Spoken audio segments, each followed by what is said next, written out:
Drake just got a brutal reminder that Kendrick Lamar is not the one to mess with. Because when it comes to rap beef, Kendrick might just be the pettiest in the game. If taking home 5 Grammys for his Drake diss track, Not Like Us, wasn't humiliating enough, Kendrick took things a step further by performing the song at the Super Bowl. But wait, there's more. He didn't just perform the diss, he brought out none other than Serena Williams to hit the crip walk while he shredded Drake in front of millions. And let me tell you, the crowd lost it. Now, while fans were eating it up, Drake, not so much. He was not feeling Kendrick dragging his ex into the drama, and let's just say he did not take it well.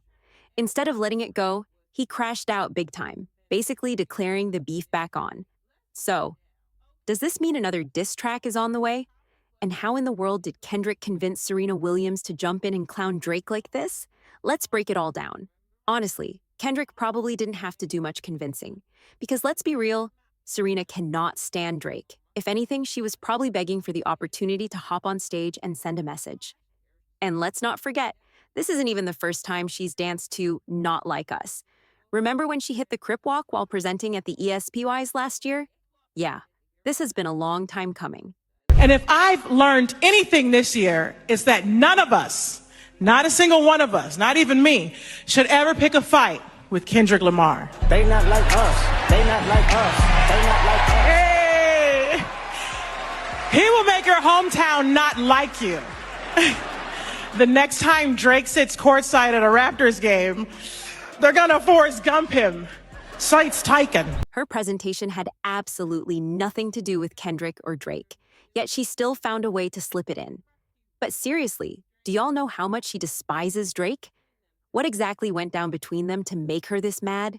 For those who might not remember, Drake and Serena Williams were once a thing, but after their relationship ended, Drake just couldn't seem to move on. Instead, he made it his personal mission to throw shade and embarrass her whenever he could.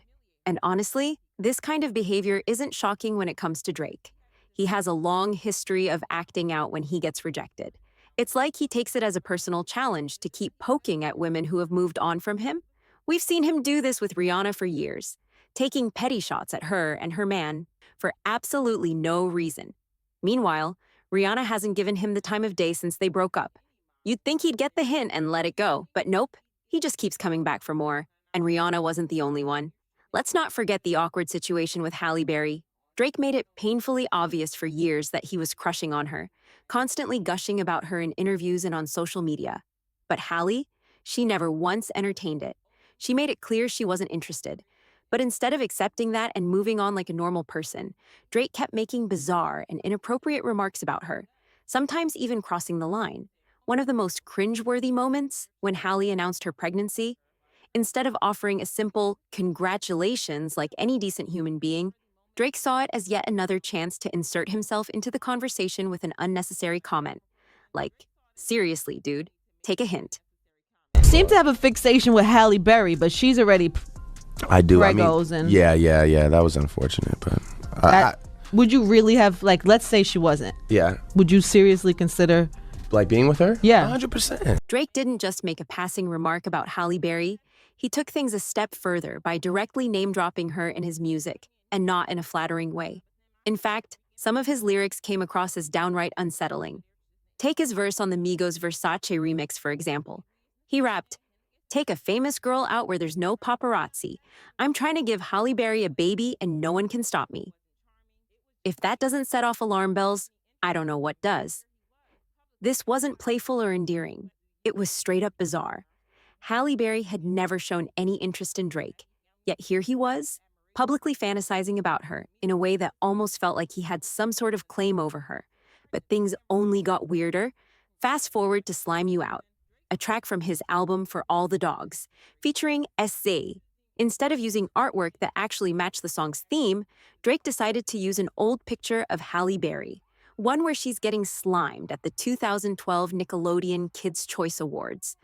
Of all the images he could have chosen, he went with this. It felt random, but also strangely intentional, almost as if he was trying to send a message.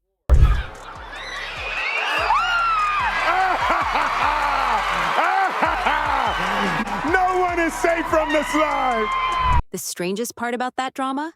Drake had actually asked Halle for permission to use her picture beforehand, and she straight up said no. Yet he went ahead and used it anyway. Weird, right? But then again, that's just classic Drake behavior. And guess what?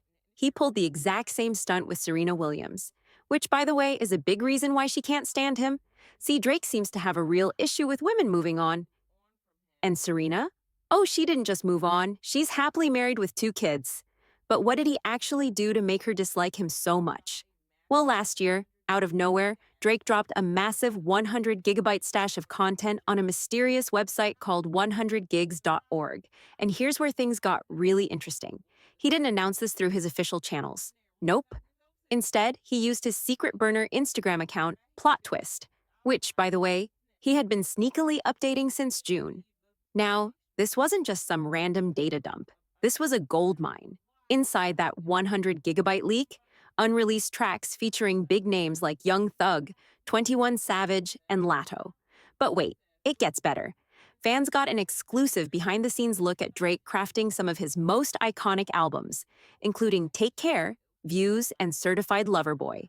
And if that wasn't enough, the collection also had rare, never-before-seen footage of Drake with major industry figures like Jay-Z, Kanye West, Rihanna, and Cameron, plus candid moments with his inner circle. Now, why did Drake suddenly drop all this content out of nowhere? Well, word on the street was that this was a distraction tactic, an attempt to shift attention away from his escalating feud with Kendrick Lamar.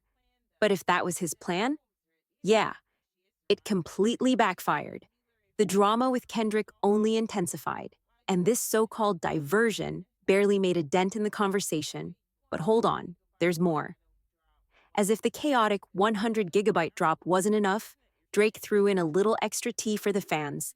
Buried within all that footage was a clip of him working on Too Good with Rihanna, and in a casual, almost offhand way, he revealed that the song wasn't even about Rihanna. Nope, it was actually about his other ex, Serena Williams. And the funniest part? He wasn't spilling this to an industry insider or a close friend. Nope. Drake was just casually dropping all this to his mom, Sandra, like it was nothing. Up-and-coming relationships, everything's going to be very light. Not going to get like heavily into things. No, I get heavy on a couple joints, but this is more about me and Serena, so I gathered that. But I wanted to make a song. But you don't want it to be well, it's funny because when I make songs about women, I also make songs for them, so I know what kind of song to make. If I'm going to talk about them, I'll at least do them the justice of making them a song that they like. Yeah. Okay? So I know Serena very well, and I know that she'll hear it loud and clear, but she'll also not hate me for it because it's lighthearted. Mm-hmm. You know? And she is seeing someone else.